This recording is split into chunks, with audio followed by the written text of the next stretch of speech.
Bonjour à tous, c'est Territoire d'Info, une émission de Public Sénat et de TV5 Monde avec les meilleurs moments des interviews politiques de la semaine. Lundi, c'est Mounir Mahjoubi, le secrétaire d'État en charge du numérique, qui était notre invité sur ce plateau.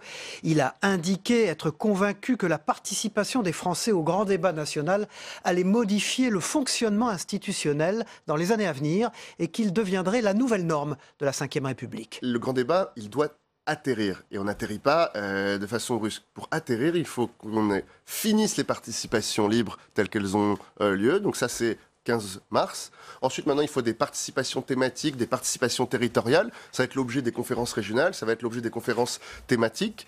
Et il faut ensuite qu'il y ait des propositions techniques, des vraies. Mais attention, il va falloir faire l'analyse globale de tout ce qui remonte. Donc la phase qui vient là, c'est on lit ensemble le diagnostic.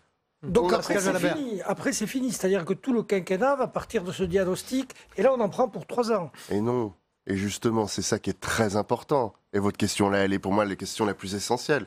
Ce grand débat, il a changé quelque chose dans la façon de fonctionner de la démocratie française. On a vu qu'on pouvait faire participer plus d'1 million de Français à un débat sur des questions parfois très complexes. Eh bien ça, et ça fait partie des propositions que je fais, mais que beaucoup d'autres font, il va falloir que cette façon d'impliquer les Français, elle soit la nouvelle norme de la Ve République, la nouvelle norme de notre démocratie.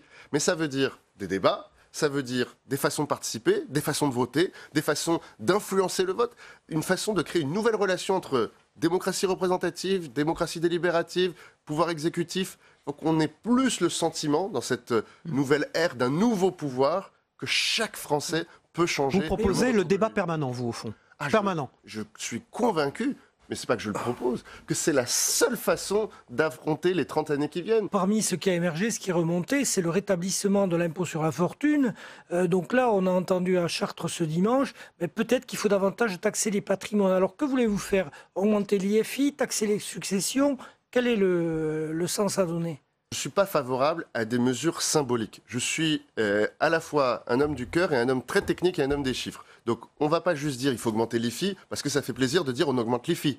Il faut qu'on se dise, si on veut recréer un peu plus de justice fiscale et qu'on veut permettre à ceux qui produisent plus, à ceux qui participent plus, à ceux qui travaillent de payer moins d'impôts, alors il faudra qu'on récupère ça ailleurs. Mais l'objectif n'est pas d'augmenter les impôts, et c'est pour ça que moi, j'ai pas envie de vous répondre en disant oui, je suis pour l'augmentation de l'IFI, je suis pour l'augmentation des droits de succession. C'est pas vrai. À titre personnel, moi je veux qu'on baisse les droits de succession pour les plus petites transmissions. À titre personnel, je veux qu'on baisse toute imposition de ce qui produit, de ce qui crée de la richesse, de ce qui permet de créer de l'emploi. Après, sur la fortune immobilière, est-ce que je suis pour l'augmentation? Pas toute seule. C'est-à-dire que si jamais on devait aller vers un chemin d'augmentation de l'IFI, ça doit aller avec le fait qu'on favorise soit la transmission de patrimoine, la transmission du vivant, parce que quand on transmet du vivant à un couple quarantenaire, eh bien ça retombe dans l'économie. Quand on permet aux gens d'investir dans des entreprises ou de donner à des associations, l'impact dans nos vies, il est immédiat. Donc tout ce qui transfère de l'argent futur dans de l'argent du maintenant, on doit baisser la fiscalité. Tout ce qui est de l'argent du futur, qui reste dans le futur et qui ne produit rien, celui-là est moins prioritaire. Vous êtes candidat à la candidature à la mairie de Paris. Alors, d'abord, pourquoi être candidat si tôt? On n'a pas compris pourquoi les investitures sont au mois de juin. Et ensuite, vous êtes fait un peu remonter les bretelles par le Premier ministre quand il vous a convoqué, là? Écoutez, c'était un secret de polichinelle, on en parle depuis plusieurs mois. Moi, dans ma vie, il y a deux choses, il y a le numérique et il y a Paris. Il se trouve que le numérique, je l'ai appris grâce à Paris. Il se trouve que je suis né là, j'ai grandi là, je dois tout à cette ville. Et j'avais toujours dit, depuis près d'1 an maintenant, que le jour où se posera la question, je serai là. Et ce que je dis aussi dans cette interview, c'est que ce moment, ça n'est pas maintenant. Ce moment, ce sera le mois de juin.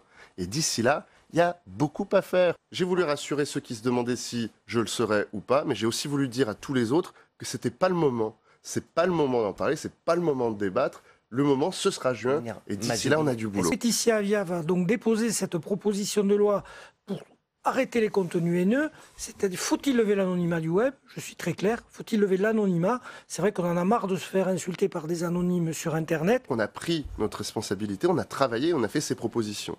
À l'intérieur, il y a quoi?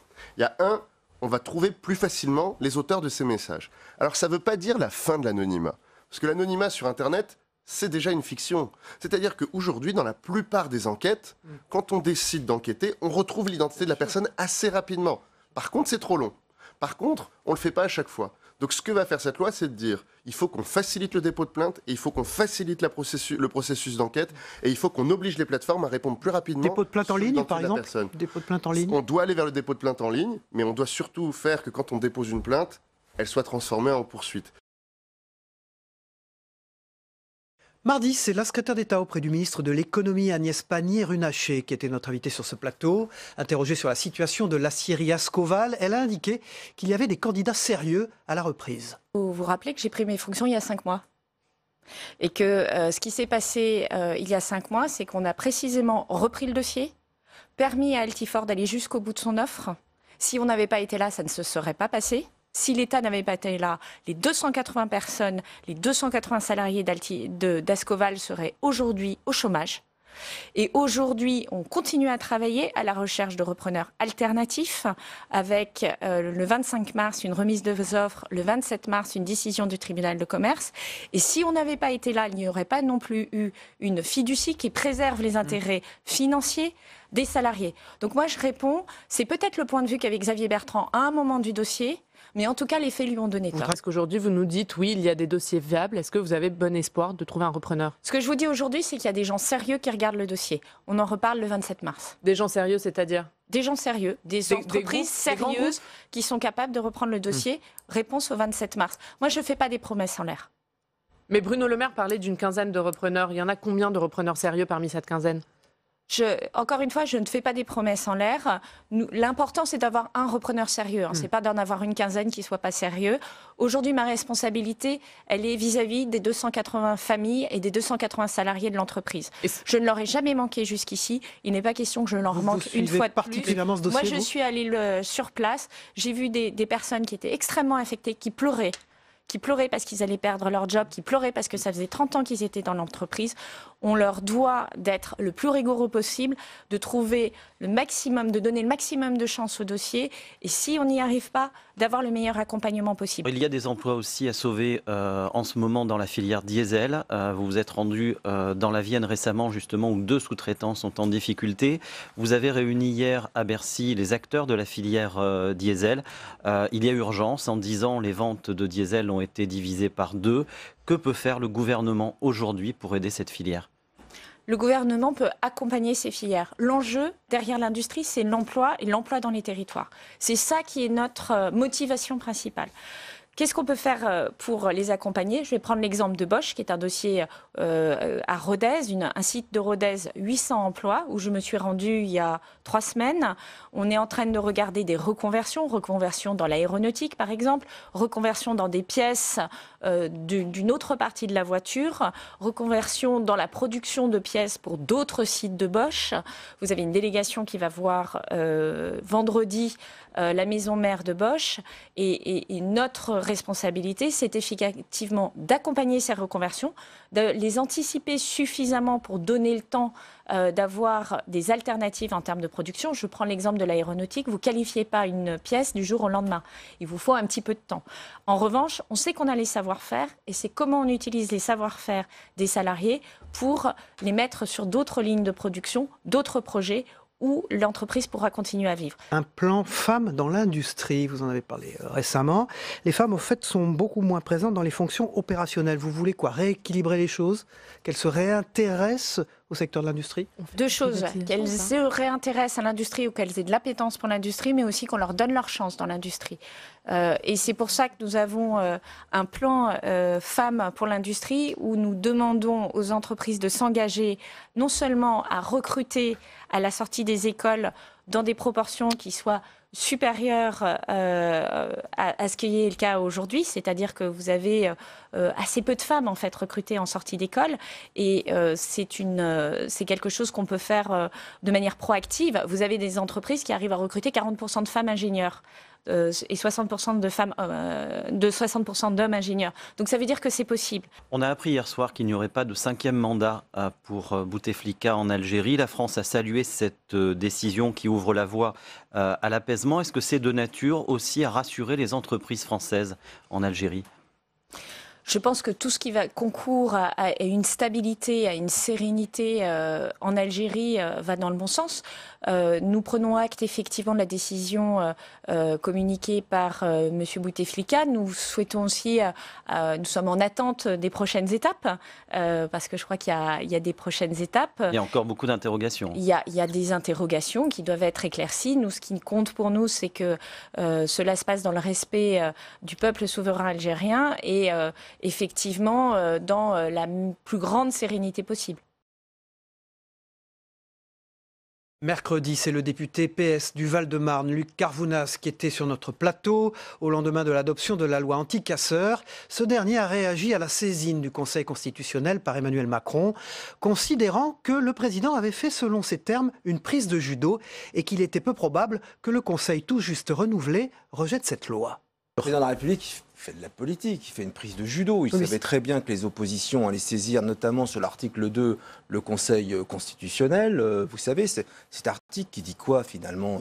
Qui dit tout simplement que ce sont les préfets qui donneront un avis de pouvoir ou pas manifester et non les juges. C'est extrêmement grave ce qui est en train de se passer dans notre pays sur le terme des libertés.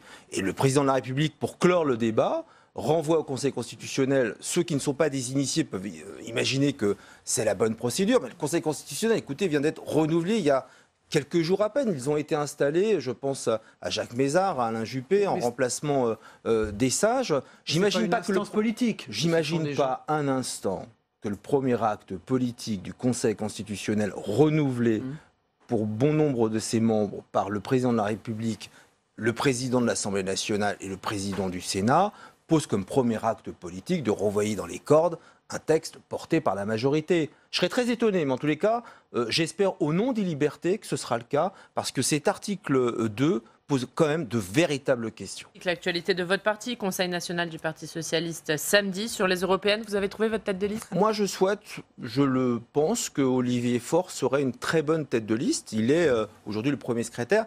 Mais il ne suffit pas d'avoir une tête de liste. Vous savez, une campagne européenne, c'est une équation un petit peu subtile. Ce sont évidemment d'essayer d'épouser large dans des formations politiques, sur des idées communes. Pourquoi pas aussi la société civile? Je ne crois pas qu'il y aura que des représentants des partis politiques dans la liste demain, emmenés peut-être par Olivier Faure. Mais pour nous, et pour moi en tous les cas, cette équation subtile passe par un postulat qui est incontournable. C'est celui de rassembler la famille des socialistes à l'image, à l'instar de ce qu'a fait LR. Pour faire cette campagne, il faut marcher sur nos deux jambes. Et l'histoire des élections européennes a toujours fait montre que les premiers secrétaires dans notre histoire du parti ont toujours rassemblé l'ensemble des sensibilités dans ce combat qui est extrêmement compliqué. Je n'imagine pas un instant qu'Olivier Faure fasse un autre choix, sinon ce serait quasiment suicidaire en termes de dynamique électorale. Ce combat du rassemblement, c'était aussi le vôtre. Quand vous avez créé la gauche arc-en-ciel l'automne dernier, l'idée c'était de pouvoir parler avec tout le monde et de rassembler les gauches dans la perspective des européennes et des municipales. Du coup, j'ai envie de vous demander, l'échec de ce rassemblement, parce que c'est un échec, pour l'instant il n'y en a pas, c'est aussi votre échec. Vous avez échoué en la matière ? C'est un échec collectif. Mais vous avez une part de responsabilité particulière? Alors, si la part de responsabilité m'incombe, je ne sais pas. J'ai en tout cas, je crois, fait le job. Je continue à le faire parce que vous savez... Du coup, qu'est-ce qui a coincé en fait, si vous avez Ce qui a coincé, ce sont des égoïsmes et une guerre d'ego. Des questions de personnalité? C'est pas l'affiche qui est trop petite, c'est les têtes qui sont trop grandes. De qui? Vous parlez de qui? De tous ceux qui n'ont pas voulu, que ce soit mes amis d'Europe Écologie, les Verts, mes amis de Génération, du Parti communiste. Vous croyez que sur la question européenne, la gauche française n'avait pas des points de convergence? Lesquels? Sur les services publics, sur la question des travailleurs détachés, sur le glyphosate et les questions d'écologie, sur les Paradise Papers et l'évasion fiscale, sur la question des migrants. Sur tous ces sujets-là, la gauche ne pouvait pas converger. Pourquoi elle ne l'a pas fait? Eh bien parce que je pense que les militants, les sympathisants, le peuple de gauche a été pris en otage par ceux qui dirigent aujourd'hui les partis. Pascal Perrineau, un des garants du grand débat voulu par Emmanuel Macron, critique la présence trop affirmée du président de la République dans ce grand débat. Question, c'est pas un peu déloyal de faire ça alors qu'il est un des garants de ce grand débat? Vous ne trouvez pas? Je suis très étonné de l'analyse de Pascal Perrineau. Il ne faut pas être grand clair pour se rendre compte que Emmanuel Macron a occupé tous les espaces. C'était le stand-up 2 ou 3 fois par semaine, pendant 8 à 10 heures par jour. Vous étiez prisonnier de toutes les chaînes info. Bon, au moins, mais j'ai compris après qu'il y avait une perte d'audimat et après on est passé à autre chose, parce qu'à un moment donné, quand on sature, on sature. Moi, je trouve que c'est toujours bien quand on va débattre avec nos concitoyens. Ça, c'est quelque chose... je suis un élu local, je suis un élu national, c'est parfait. Après, il ne suffit pas de faire avec beaucoup d'habileté politique un botté en touche pour essayer de sortir de la nasse dans laquelle lui-même s'était mis avec la question du pouvoir d'achat et la taxe carbone, on s'en souvient. Il faudra donner des réponses surtout concrètes. Jeudi, nous recevions François de Rugy, le ministre de la Transition écologique et solidaire. Il a notamment réagi à la plainte déposée contre l'État pour l'inaction climatique et a indiqué comprendre la nécessité d'avancer plus rapidement sur ce sujet, tout en précisant qu'on ne réduirait pas les émissions des gaz à effet de serre devant un tribunal. Je comprends qu'on ait envie d'agir plus vite, plus fort et d'aller plus loin en matière de lutte contre l'effet de serre, contre le dérèglement climatique. Je suis le premier à le vouloir. Le président de la République l'a dit aussi la semaine dernière quand nous étions dans les Alpes de Haute-Provence dans le cadre du grand débat, un grand débat consacré à l'écologie avec notamment de nombreux jeunes, collégiens, lycéens. Après, le fait d'aller au tribunal... Moi, je l'ai déjà dit, ce n'est pas au tribunal, dans aucun tribunal, on ne réduira les émissions de gaz à effet de serre. L'enjeu, c'est de réduire les émissions de gaz à effet de serre. Et une des associations s'appelle Notre Affaire à tous. Et c'est bien notre affaire à tous. C'est bien sûr une affaire très politique, partout dans le monde. Et il n'y a pas plus politique comme action que celle sur le climat, mais c'est l'État, les collectivités locales, les entreprises et chacune et chacun d'entre nous qui pouvons contribuer, qui devons être entraînés dans ce mouvement. C'est vraiment comme une mobilisation générale, presque comme une guerre en quelque sorte, en temps de paix bien sûr, mais une guerre contre le dérèglement climatique. Sur le naufrage du Grand Americas, est-ce qu'on est face à une marée noire? Nous sommes face à une pollution aux hydrocarbures, au pétrole, qui va sans doute se transformer par des boulettes, par des petites nappes, par cet effet de dislocation. Il faut dire la vérité, qui viendra forcément tôt ou tard sur nos côtes. Le vent est orienté à l'ouest et tendanciellement il est toujours orienté à l'ouest. Si le vent continue d'être orienté à l'ouest. Donc ça pousse vers les côtes de Charente-Maritime, de Gironde. Moi, je préfère que, d'ailleurs, on se prépare sur une portion assez large du littoral, c'est-à-dire ça peut aller peut-être jusque dans les Landes, comme ça peut remonter au nord jusqu'à la Vendée. Et nous estimons, ce sont des systèmes de modèles de prévision, ce n'est pas sûr à 100% bien sûr, que ça pourrait arriver dimanche ou lundi sur nos côtes. Et moi, encore une fois, j'ai préféré dès hier soir, dès que nous avons eu l'information sur cette nappe de pétrole, le dire. Nous commençons d'ailleurs avec le préfet maritime qui dirige les opérations depuis le début à préparer également des moyens à terre dans les départements concernés avec les préfets des départements concernés. On parle de quel volume? On parle de fuel essentiellement? Alors, quel volume? On est sur des gros volumes ou pas? Le produit, c'est le fuel dit fuel lourd qui est utilisé dans ces navires pour alimenter les moteurs, tout simplement, car ce navire n'était pas un pétrolier, c'était un navire qui transportait des camions, des voitures, comme un car ferry en quelque sorte, et puis des conteneurs sur le dessus. Certains conteneurs d'ailleurs se sont décrochés lors du chavirage du navire avant qu'il ne coule. Et là aussi, nous sommes à la recherche de ces conteneurs pour voir s'ils ont coulé eux aussi ou s'ils flottent et s'ils présentent un danger. Dans ces conteneurs, il y a 45 conteneurs qui sont avec des matières dangereuses. Quelles sont ces matières dangereuses? Alors, il y a en effet des transports de produits chimiques. Il y avait de l'acide chlorhydrique ou de l'acide sulfurique. On pense que la plupart des conteneurs et de leurs produits ont brûlé dans l'incendie, puisque l'incendie était justement localisé sur la partie avant du navire, là où il y avait les conteneurs. Mais malheureusement, comme personne n'a pu monter à bord, à cause du danger justement que présentait cet incendie, le risque d'explosion, il n'y en a pas eu, mais il y avait ce risque très fort. Il y avait le risque d'inhaler des fumées extrêmement toxiques, donc c'est pour ça que personne n'a été envoyé à bord. Par ailleurs, les conditions de mer étaient très mauvaises, donc c'était très difficile. Donc à partir de là, c'est la recherche aérienne dans un premier temps qui permet de repérer s'il y a des conteneurs qui flottent et par ailleurs aussi de repérer la nappe de pétrole qui encore une fois peut être alimentée si les soutes du navire continue à fuir. Il faut tout dire, le navire est parti de Hambourg avec 3000 tonnes de fuel. Il avait fait le plein, en quelque sorte. On considère qu'il en a consommé 800 environ pour faire la route qu'il avait faite. Donc il en reste 2200. Une partie va sans doute rester piégée dans les soutes du navire qui, si elle ne se fissure pas, donc cela restera au fond.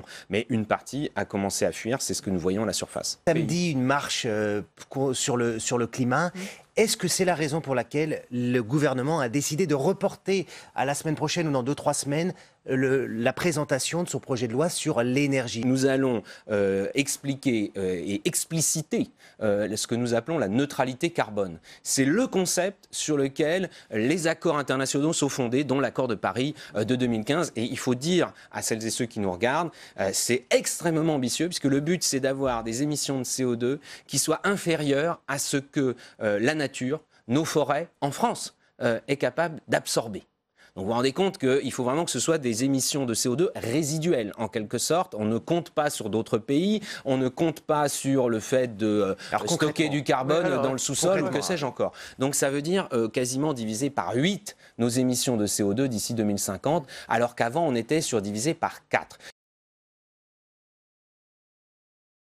Vendredi, c'est Sébastien Chenu, le député du Nord, qui était sur notre plateau quelques heures après les fusillades qui se sont déroulées en Nouvelle-Zélande et qui seraient le fait d'un Australien d'extrême droite. Le porte-parole du Rassemblement national a fermement condamné ces actes. Oui, d'abord, une pensée évidemment pour l'ensemble des victimes qui ont perdu la vie dans ce qu'on peut qualifier probablement d'attentat. Une condamnation évidemment très forte de cet attentat, d'où qu'il vienne. Moi, je ne fais pas le tri entre les gens qui attentent à la vie d'autrui, que ce monsieur soit d'extrême droite, d'extrême gauche ou de la planète Mars, ne fait pas de différence. Nous condamnons évidemment... C'est clairement un attentat anti-musulman, donc. Mais nous condamnons cet attentat sans aucune ambiguïté. Merci Westred. Alors on a retrouvé un texte que ce terroriste a publié juste avant l'attaque, un manifeste qui s'appelle Le Grand Remplacement, et dans lequel il fait allusion à la situation en France, en disant notamment qu'il a été frappé de voir que dans les villages, il y avait beaucoup d'immigrés, beaucoup de musulmans. Est-ce qu'il dit vrai? Quelle réaction?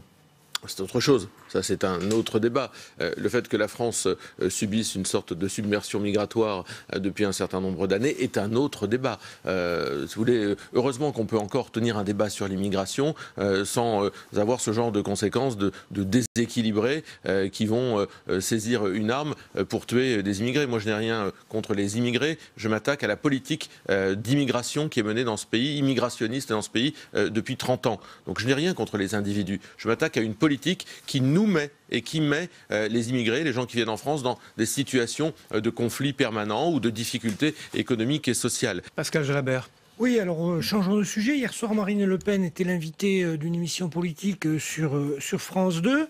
Elle nous a dit que le SMIC était à 36 €. Alors à combien le SMIC, Sébastien Chenu? Non, le SMIC, il est un petit peu moins de 1 500 €. D'ailleurs, c'est la même chose qu'en Allemagne. C'était pas le SMIC dont elle parlait. C'était le coût de la main-d'œuvre horaire. C'est-à-dire le coût de la main-d'œuvre horaire, elle parlait de l'exemple, je crois, de la Bulgarie à 35 € et à 4,90 € et le nôtre à 36 € en France, c'est ça, je crois. Oui. C'était le coût de la main-d'œuvre horaire, c'était pas le coût du SMIC qu'elle a cité. Voilà. Alors, au cours de cette émission, surprise ou semi-surprise, on a appris que Nathalie Loiseau, la ministre des Affaires européennes, donc, était candidate aux européennes pour la liste macroniste. À l'instant, Édouard Philippe sur Europe 1 vient de dire que c'était une bonne nouvelle. Pour vous, c'est une bonne nouvelle aussi? Vous êtes content? Marine Le Pen, hier, a dit c'est une techno, c'est super. Moi, je suis très heureux de cette candidature de Nathalie Loiseau. J'en suis, c'est vrai, particulièrement satisfait parce que j'ai découvert, comme beaucoup, Madame Loiseau dans les médias hier. Le moins qu'on puisse dire, c'est qu'elle a une marge de progression. Ce qui me permettra de rester élégant quant au jugement que j'ai pu porter sur sa prestation. On a vu une ministre très formatée, récitant des éléments de langage auxquels, j'espère, elle croit un peu quand même, mais qui, en tous les cas... Elle connaît ses dossiers. Elle récite des éléments de langage. Elle n'a pas une vision politique. Et d'ailleurs, c'est souvent ce qui manque avec l'Union européenne. C'est d'avoir une vision politique de cette Union européenne, une vision dans l'intérêt des peuples. Bon, elle a une vision de techno, comptable. Elle est très appréciée en Europe, vous le savez. Elle est peut-être très appréciée en Europe par les gens qui défendent la même chose. Moi, je ne suis pas sûr que, par exemple, M. Salvini la trouve exceptionnelle. Les Britanniques l'apprécient beaucoup, notamment. Madame Loiseau est une techno, mais ce n'est pas, et on l'a vu hier, une politique. On ne rentre pas dans le costume d'un leader politique aussi facilement que ça, et surtout pas, je le crois, dans une fin d'émission en feignant la spontanéité d'une annonce qui était organisée. Tout ça était pas très spontané, c'est le moins qu'on puisse dire, et avait un côté un peu pathétique. Je crois qu'on se souviendra avec le sourire de cette première prestation télévisée de Madame Loiseau. Pascal Jalabert. Oui, on voit bien avec le Brexit que c'est quand même pas si facile que ça de sortir de l'Europe, de faire une Europe des nations. Vous, qu'est-ce que vous avez envie de dire aujourd'hui aux Européens et aux Britanniques ? Il y a plusieurs choses. Sur le Brexit, quel est l'état des lieux ? Il y a une volonté politique des Britanniques de sortir. Cette volonté politique, elle s'est exprimée et elle aboutira. À partir du moment où elle s'est exprimée et que c'est la mission qu'a Theresa May, ils veulent sortir de l'Union européenne, ils en sortiront. Ce sont les modalités pratiques qui aujourd'hui sont difficiles. Mais ça pose question sur l'Union européenne. Une Union européenne qui n'a jamais imaginé qu'un pays puisse vouloir sortir, quelles qu'en soient les raisons historiques, économiques, sociales de l'Union européenne pourraient amener d'autres pays un jour à faire ce choix. Et bien que l'Union européenne, ceux qui l'ont pensé, ceux qui la conduisent et ceux qui l'obligent, n'aient jamais imaginé qu'on puisse vouloir en sortir, est un problème. Quand on dit qu'elle est carcérale, on en a là l'exemple vraiment patent. Oui, l'Union européenne est une Union européenne carcérale, on ne peut pas en sortir, quand bien même les peuples le décident d'eux-mêmes. Voilà, merci de votre fidélité. C'était Territoire d'Info, une émission de Public Sénat et de TV5 Monde avec les meilleurs moments des interviews politiques de la semaine. On se retrouve la semaine prochaine. Au revoir.